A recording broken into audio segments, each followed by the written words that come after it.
From the studios in beautiful Oceanport, New Jersey, welcome to the biggest and greatest podcast ever.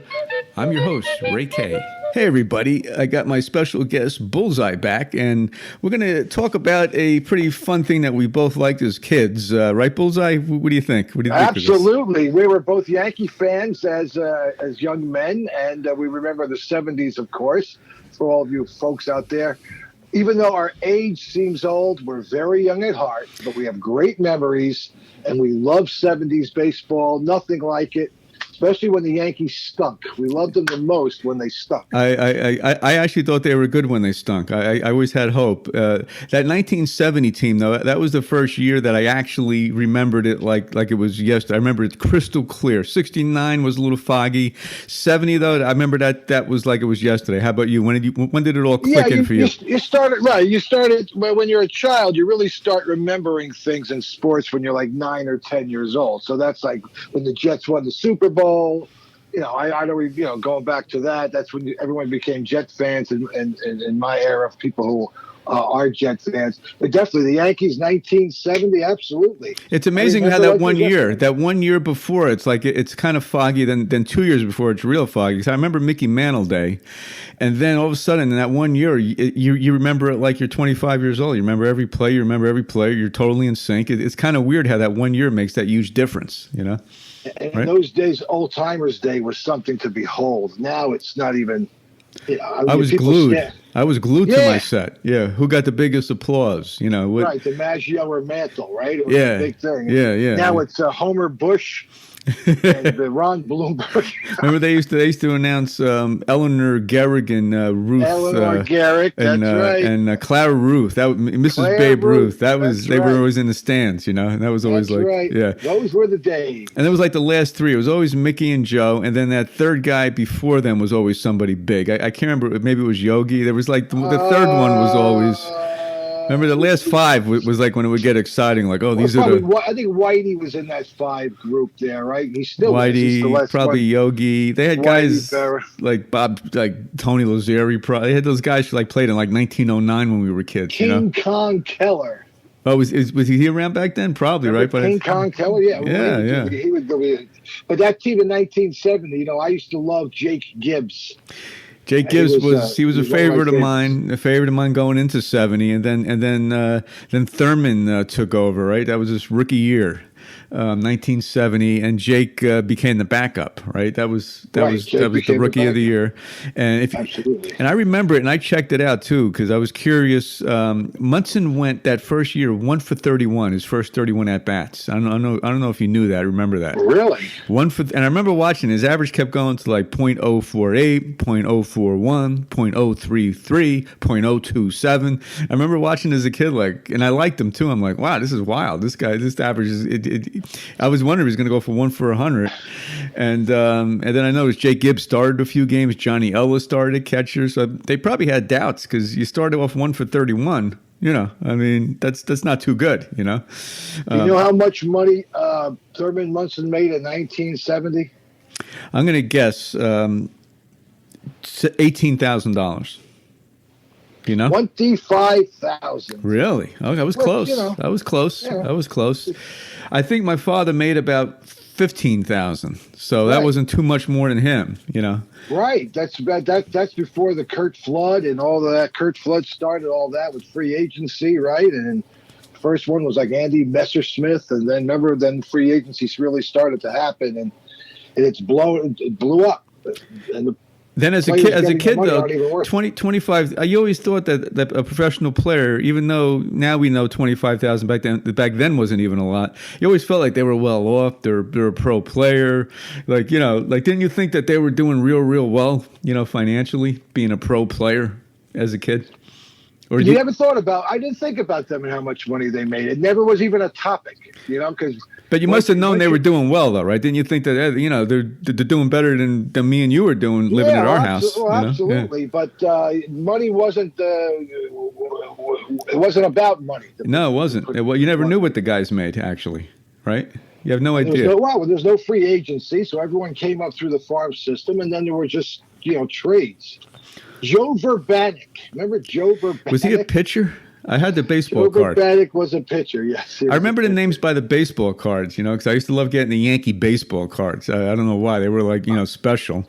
But I watched that clip I sent on Facebook, the 1970 WPIX, Channel 11, Yes. 8 minutes they had left. I think they must have, like they put all these things in the garbage back then because you never see any real full replays. But once in a while, you'll catch a few minutes. And it was shot on film, not video. So there wasn't even copies of it. Oh, is that what happened?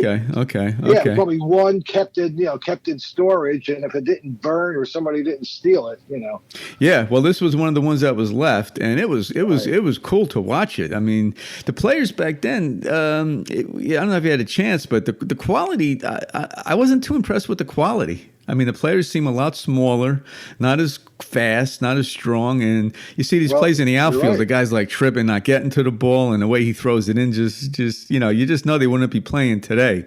No, I agree. I have the same thing about basketball. Even though as talented as they were, I don't know. They just seem like they can jump higher, and they dribble better. Today's athlete is, I believe, much better, even though you don't want to admit it. The visual, right, when you see a NBA game from 1969, I mean, it looks okay, but yeah, it just doesn't look as good as athletic as when you visualize it now. It just doesn't. Did you watch the guys taking the ball up court? They never went between the legs. They never went behind the wall. Bob Cousy was probably the only one, but they always used to turn their backs. Right. So they would drive up with one hand. Maybe they would go to the other hand. Now, when you watch Stephen Curry and people like that, they're just, James Harden, they can just put the ball through their legs, and it's amazing that nobody back then did that, And they mostly dribbled with their dominant hand too, if you notice. They didn't really go the other way. Once in a while, they take a few dribbles and be like, "Oh, look, he's dribbling lefty." Right. But there was never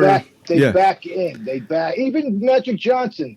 He as flashy as he was just back in. He was a back in guy, right? Then he throw the hook, that baby hook shot up. That baby hook shot. Here's a question for you: how many All-Stars were on the 1970 Yankee team? Well, Mercer would have been at least one, if not the only one. And you are incorrect. No, I'm going to go one more. Correct. Wait, let me see here. Bobby keep Mercer. me going. I'm going to go one. I'm going to go with the pitcher Mel Stottlemyre as number 2. Mel Stottlemyre was one. There was another pitcher. There were 2 pitchers, not Fritz Peterson.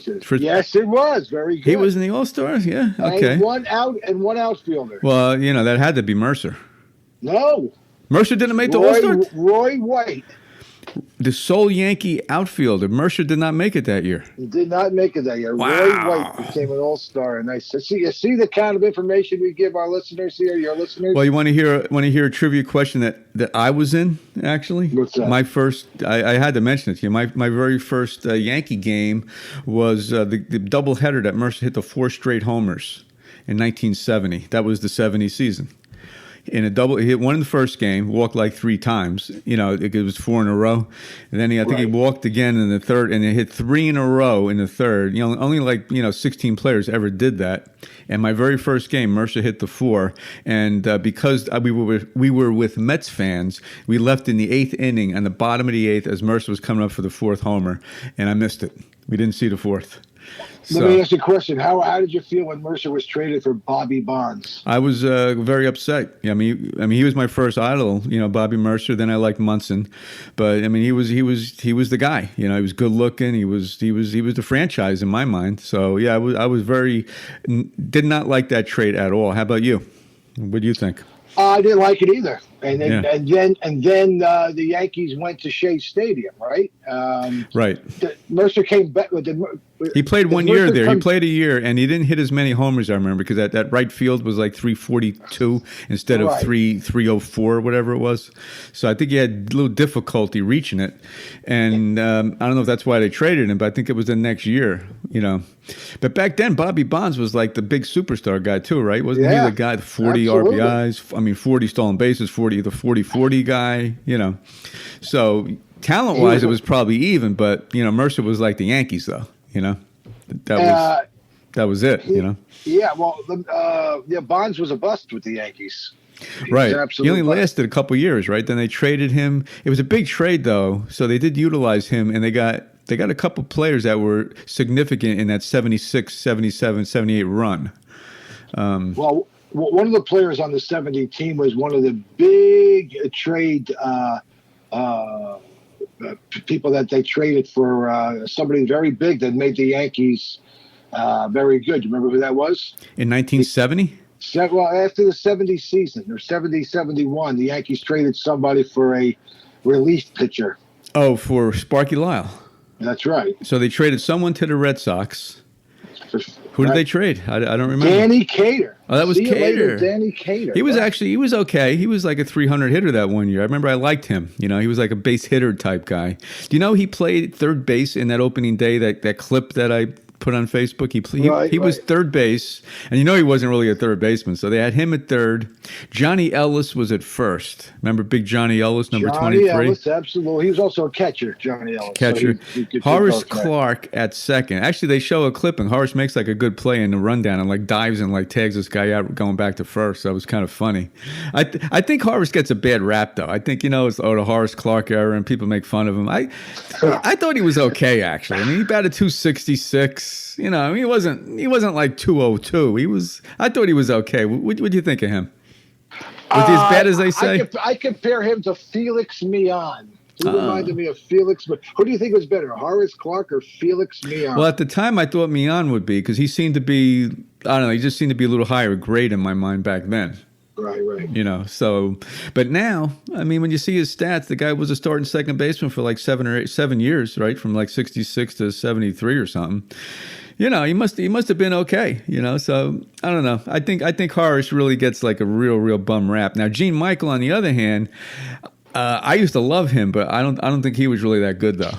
Tell you the truth. The stick. No, he had no stick. The stick had no stick. No stick. No power. No power. He was pretty good catching the backhand. Didn't he have that little underhand sidearm flip to first, like that little flip to first? Yeah. Yeah, they showed that in one of the plays. They showed one of the plays where Yastrzemski hits like a rolling ball, and he's late on the throw, but he did that little skip, little skip, and then the throw. It was funny to see. Hop, skip, and a jump. Yeah. Hop, skip, and a jump. Yeah, his fielding was okay though, right? His fielding was all right.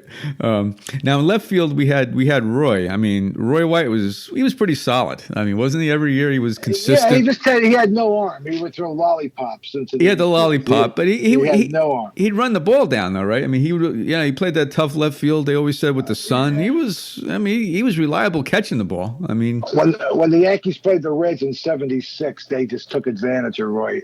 Right. They took the extra base all the time. He couldn't seem to throw it past like the cutoff guy or something, Right. Yeah. But he got some clutch hits later on. Yeah, he had a little bit of pop, right? I mean, he would jerk it out a little bit. He get some hits. I was a fan of Roy. I don't know why. I like that left classy, quiet kind of a guy. Yeah. That lefty batting stance. Remember, he had that low batting stance with the left on the left side, and then we had Mercer in center, who I think you had to like him, right? I mean, who didn't like Bobby Mercer? Well, he was the second coming of Mickey Mantle. That's what he was. Everyone, when they saw Mercer, they just saw him as like Mickey Jr. That's when he came up. From the South, soft-spoken guy. And he was like the protege of Mantle, wasn't he? He was, but he didn't. Yeah. He was smaller. 170 pounds. Mickey had that power build. I mean, Bobby had some good power earlier in the career. I mean, he had pretty good batting average too. He had like about 3 real strong years, right? Weren't there like a couple years that were like real good that he had, like almost superstar type years? Yeah. Yeah. And then he was they traded him to San Francisco, right? Then he went to the Cubs, right? And then he went back to the Yankees. Yeah, and when he came back, I mean, he missed the 3 World Series, and he comes back in '79, and he wasn't the same, like he was in '70. You liked him, but you knew he was at the end of the career, basically. Yeah, but he got some big hits. He did get some big hits. He got some big hits. Yeah, yeah. I liked him all the way through. I met him once when I was in sixth grade at Two Guys. At a autograph signing. I still remember it too. At Two Guys. Yeah, I remember his legs look kind of big. I remember looking at him at the stool. I'm like, wow, this guy's pretty muscular. He was. Yeah, he looked me in the eye too. I remember. I was like, wow, these guys. Well, the outfield there they had was Kurt Blefary. Blefary in that clip. From the Orioles. In that clip, he played. Right. He played right field. Opening Right. day, and man, he looked pretty bad out there. A couple balls, one went over his head. He like falls on the ground and into the dirt on the outfield on the warning track. He's like fixing his pants as he's going for the ball. It's just funny stuff. He's like throwing the ball on like sidearm back to the infield. It looked like almost like he was in the seniors at Holbrook. Here's a trivia question for you. The Yankees had a pitcher who threw something called the fork ball. Oh, I know. Who threw the fork ball? I know. Who was that? Oh man, he was like at the time one of the top relievers in the league. At least I thought so. He had didn't he have like a funny delivery? I'm gonna tell you the name. I know who it is. It's Lindy McDaniel. That's right. And who was Lindy McDaniel traded for? Whoa, was he one of the guys that was traded for Sparky Lyle? Lou Piniella. Oh wow, okay. That was a great that? trade because he was McDaniel. Older. Wasn't Lindy like 36 in 1970? I always thought he was older, dude. They got Lou Piniella from the Royals for Lindy McDaniel. Wow. So they parlayed. I mean, they got Sparky. They got. Gabe Paul. That was Gabe Paul's first year. Chambliss really too. They got Chambliss and Nettles. I don't know who they traded for them, but that was a steal. Fritz Peterson was one of them. Okay. I got to look that one up. I know Fritz Peterson was one of them. Well, that was a steal. That was a steal. Yeah, you think? And that rounded and that rounded the team out. Like it was like the core of the next generation of the next champions that they had. And I'm trying to think of some other players on that team. I mean, it was. Remember Stan Bonson? He had a couple good years. Sometimes he was the rookie of the year in '68. Yeah. Right. You ever look at these guys' stats afterwards? Because at the time, didn't you think like Stan Bonson was this real good pitcher and Mike Kekich and Fritz Peterson? Then you look at their lifetime stats. It's like Stan Bonson lifetime is like 48 and like 52. I mean, the lifetime stats are like real poor on these pitchers. Even Fritz Peterson, he might have been a little better, but it's kind of funny. It just. And of course, they had the guy who threw the folly floater. When I was at that doubleheader in '70, my first game, he threw two of them, and I'll never forget it. I mean, it was like kind of exciting. Yeah, I thought he did it all the time, but it was like rare that he did it. That was Steve. You say Hamilton. it. You say it. Yes. Oh yeah. Steve Hamilton. 6'6", 190. Played pro basketball for the Lakers, right? Long and lanky. What? Yeah, like in 1959 or something. Yes. I had the back of his baseball card. It said that, I think. Yeah. And then Phil Rizzuto would be like, "Here comes the folly floater." Here comes the folly floater. And you know what? No one was able to hit the thing either. Nobody was able to hit it. And could you tell our audience what was the folly floater? The folly floater was kind of just like a meatball pitch that was thrown high in the air and came down like it just came straight down. He threw it up in the air and it would just come straight down with like a downward trajectory. It started above the guy's head and just came down. Nobody could hit it. And he threw it about, what would you guess, like 20 feet high? Like something like that? It must have been like 25 miles an hour and about 20, he threw it about 20 feet high. Here comes the folly floater. Everybody would top it up. And foul it off. He should have kept throwing it. I know it was only like once per at bat he'd throw it, but that because even if it was a ball, they'd swing at it because it was so tempting, I think, So now all the listeners have to go on YouTube and look up Steve Hamilton so they can see the folly. Oh, yeah. And there hasn't been many since. I think there was one other pitcher who did that. I think he pitched for the Phillies. It was a lefty for the Phillies did that. And remember how he threw it? Like he would like go with the regular, like you didn't know, and then he would stop. And then he'd do like a slow motion with the throw. I'm surprised it wasn't a balk because he actually stopped when his foot hit the his forward foot hit the ground. It would stop. Yeah. Who else was on that team? I'm trying to Well, think. he had an ERA of 3.05. Today, you're making multi-millions of dollars with a 3.05. I bet if you look ERA. at those salaries, what do you think he made? Like, Munson made 25,000. What do those guys make? Steve Hamilton. Here, I don't have this for the listeners at the top of my head. I am doing research as we speak. Steve Hamilton made $34K. Did he? Wow. Okay. Yeah. Well, that's a star reliever, for back then making 34. So here's another great pitcher on that team, Jack Aker. Jack Aker was a reliever, right? That's right. Yeah, he was pretty good too. He used to get the saves, right? I mean, he used to back then. If you had 22 saves, it was a lot. I remember, And he was one of the guys. Ron Klimkowski, I remember that guy's name. I don't know if you remember him. And you remember who the manager was, right, of the team? Hey, Ralph Houck. I admire him now. Back then, you thought he was sort of like a goof because he had like 8 straight like last place losing seasons. It seemed, right. But now looking back on it, I mean, the guy was a hero in the war, and he's like kind of admirable now, But back then, no. And then he went to the Tigers, and he did pretty well with the Tigers. Right? Yeah. Remember his nickname? The General? Was it the General? Was it the Skipper? Was it the Skipper? Was it the Skipper? The Skipper, Ralph Houck, with the chaw of tobacco. It was something like that, right? Big chaw of tobacco in his. No, the Major, right? Major. Is that what it was? Was it the Major? See, I think he was a major I think he was a major in the service in the Army. That's something for the fans to look up. Ralph Houck's nickname, yeah. And then that year, excuse the call, but that year they actually. I think that's my mother calling. No, I'm only joking. No, that's actually my phone. It's actually my phone. Okay. My fans are calling. They're trying to. They're trying to get in on the conversation. They're trying to get on the conversation. Yeah. But the Yankees that year were like 93 wins. Do you know they were close to first place that year? Oh, really? Yeah. The Orioles. Who were the teams back then? In those years, the Orioles were really, they were the team. They used to kill everybody. Well, they lost to the Mets in '69, but they lose in '70 and win in '71. They beat the Pirates. How did it go? They won in '70. I think the '70 they won because they had Brooks Ramos made all those great plays at third. They beat the Reds. Right. '71 they played the Pittsburgh and lost. 72, I think Oakland came in 72. I think that was their little era, right? 72, 73, right. 74. Then 75 Red Sox, and then the Reds had the big red machine 75, 76.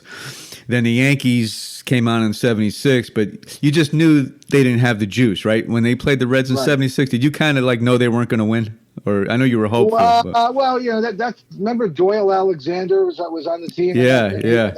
When they started Doyle Alexander, and he got racked. I remember he got the first game. They just pulverized him, and then it was like, it's going to be all downhill from there. You just had that feeling because the Reds were so powerful, and they were so good, and they were cocky, weren't they? The Reds. They were cocky. They were. You felt it. That they were cocky. Rose, Moore, the whole team. I mean, they were impressive, and then, but you knew the Yanks were like one player away. You're like they just missing that power. And then. They got Reggie. I mean, it was almost like they got the perfect missing piece to win the World Series, right? That was it. It was like the perfect guy for the Yankees, like Reggie Jackson, Absolutely.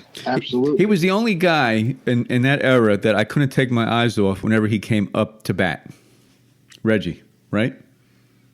I mean, wasn't he charismatic up at the plate like you've never seen before? Oh, Reggie? Oh, absolutely. Yeah. He was the only guy, Like, I like the other players, but when Reggie came up, you, dropped everything, and you're like, all right, I got to see this, Because it was like one pitch away from a tape measure home run, As George would say, Steinbrenner, he puts fannies in the seats. Now, he was criticized, and Munson had I know him and Munson had a rift when he had that sport magazine, stirring the. I'm the what was that? I'm the straw that stirs the drink. Right, which was I mean, you're coming on a team. That's the first thing you say. Okay, that's a little shaky to say that, but I mean, it was probably true though. Really, right? Wasn't that he was the guy? I mean, he was the guy. He did make it happen. He was in that 4 position, and people pitched around him. But they had just so many good players, from the Nettles to the Chambliss to the clutch players. Roy White was great that year. Mickey Rivers was great that year. That was a fun time to watch. And of course, '78 with the Red Sox. That's when Martin and Reggie had to fight. Remember? Oh yeah, oh yeah. And then they hired Bob Lemon. That was a crazy season. They came back from 14 games back. They had the 1-game playoff. Bucky hits the home run. That was nuts, you know. I mean, Reggie hit the 3 homers the year before, and then you just kind of knew they were going to beat the Dodgers. You know, you're like, all right, you know. I mean, this is, you know, the year before you weren't sure, but I was very confident they were going to win it, you know, back to back, you know, that year, and then you always get that sense too. In '79, it was rough. You know, I mean, Thurman dies, and that kind of ends it. But even before that, it just wasn't the same that year. I don't know why. You know, like the first 4 months of the year, you're like, I don't know, something's missing. Did you feel that year? Oh, absolutely. Yeah. There was, and then bringing on when they brought Dave Winfield on, I thought they were going to be good, but Winfield. He wasn't clutch with the Yankees. He wasn't clutch. Right. He hit those home runs like, well, you know, he had the famous nickname Mr. May, you know. Mr. May, right. But, yeah, it was just, I don't know. He just didn't have that thing you want. You know, I can't even put my finger on what it is. You know, I guess it's the clutch, you know. Good stats. Back to 19. Yeah. What was that? Good stats, but no clutch. Yes. Yeah. He was not. He was clutch after he left the Yankees. Right. And then he became. Here's a name for you from 1970. Ready? Bill Burbach. Oh yeah. I had his baseball card in '68 when I first started collecting them. He was like supposed to be like the real good guy that's coming up, you know, and he never he never materialized, you know. So how is your baseball card collection? You still hold a lot of cards, I see on Facebook. I got some, but I sold a lot, of course, as most kids do when they hit, like, you know, when my 18 years in college and someone offers you $330 for it, and it's like $1 million, you know, so you take it, you know, which is dumb, you know, because I had like 10,000 cards, you know, so that business kind of got weird, didn't it? Baseball card collecting. It got weird, yeah. Some of them got very valuable. I always wish I bought that '53 Mantle, you know, because those ones go up crazy, almost like paintings, like a Leonardo da Vinci painting. I mean, they just keep going up. They go for like $2 million now. These cards, those kind of cards, you know. But it was, you know. I used to love doing it. Every card had their little thing, like the 68. They looked different each year, and it was like a work of art to me. And I must say, though, that 1970s Yankees was my highlight of my kid sports. I mean, I love the Celtics. I love the Packers. I know you love the Jets. I know. Right. I know you like the Knicks. I don't know if you love the Knicks. I liked them. I I was a Knicks fan, absolutely. Right. My brother was a Laker fan, and I was a Knicks fan. So but wasn't the Yankees? But didn't you feel like the Yankees there was something special about that particular era of being a Yankee fan over and above all the other favorite teams that you had in other sports? At least to me. Absolutely. Yeah. Absolutely. See, the thing about us as a child is we missed all of the championships. So that was young guys. We're hearing about the championships and reading about it, and then we go to the Yankee games and they're just, you know, they're abysmal. You know, they can't win. So it was, and then they had a 10-year stretch where they stunk. Right. That's when CBS owned the team before Steinbrenner bought them. They had that bad run, and you felt like when they finally won that pennant with the Chambliss home run in '76 that it felt like it was like 50 years. You know, I mean, you know, I'm 16, and it was like 1964. I'm 4. So, I mean, it just felt like it was long. It felt like it was like forever. And when he hit that home run, which was, you know, the highlight of my baseball fan career, it was like you just couldn't believe it. Like they're actually getting in the World Series. You know, it was, you know, it was like almost surreal. You know. And do you remember the dimensions of Yankee Stadium? Which one? The original, or the '76 one? The one in '70. The original. The '70. Yeah, I think I could get it. Right field was 296. Left field, I'm going to say 301 or 301. Left center was. I mean, there was one before left center. I think it was 457 in deep left center, and in center was 463. Right center was 433. Like it was a little bit right to the 463. There was a 433 out there. Then it was 407 I remember the 407 was a little more to right center. Then it was 344 when those fences got real. That was like the black, those black fences back there. Right, And then, right. and then the fences came back to the blue a little bit. Actually, the bullpen was a regular like fence that was 3 feet high, and then they had that little blue fence with the auxiliary scoreboard with on the fence and then there was a 344 over there, and then then it was the 296 down the line. And center field was what? It was 461 way back in like 1923. 490. No. If you look back after 461, it was right behind the monuments was 463. It was 463. Okay, well, I think they moved them in because at one time it was 490. And I remember the Polo Grounds was that deep. I think 490? You might be thinking of them because if you ever look in those old clips, it's the stadium with those monuments. Were you ever in that 1923 stadium? By the way, well, the first time I was in Yankee Stadium was '68, so that probably was the stadium, right? So you remember it then, the monuments and everything? Okay, yeah. Do you remember walking through that tunnel, seeing the field like for the first time? Absolutely, it's the green grass. Absolutely. What was that like? And then I got my great seat, and I got the ticket, and I sit down, and there's a steel pole right in front of me. Couldn't see the game. I had the same seat. I was at the third baseline, and I had that pole in front of me too. You couldn't see it. You couldn't see it. You had to like lean out, and then you might catch a little bit of the action. Right, absolutely. So you walk into your seat, everything's great, and then that pole's right in front of you. That's fun. And here comes Mickey Mantle. Bases loaded. Strike one, strike two, strike three. So much for Mantle. That's when he was on his way out. So when you're a kid, you think Mickey Mantle's like God, and then he comes up, and now you're watching him strike out. All he did was strike out. Everyone was standing up, banging. 1, 2, 3's out. Oh. So that was your first little taste of reality, I guess, huh? That was reality with Mantle. Of course, they called center field that right center field Death Valley. Remember? That's what they called Death Valley.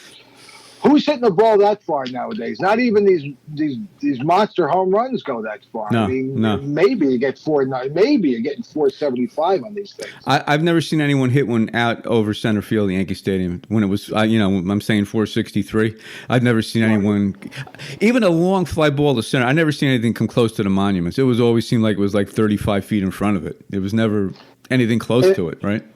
And in those days, it'd be like, Yankees drew 1 million people this year. Now you draw 1 million, it's like it's after 25 games. They were like in the they were like in 800,000s a few games, right? Like they would draw it's like 11,000 per game.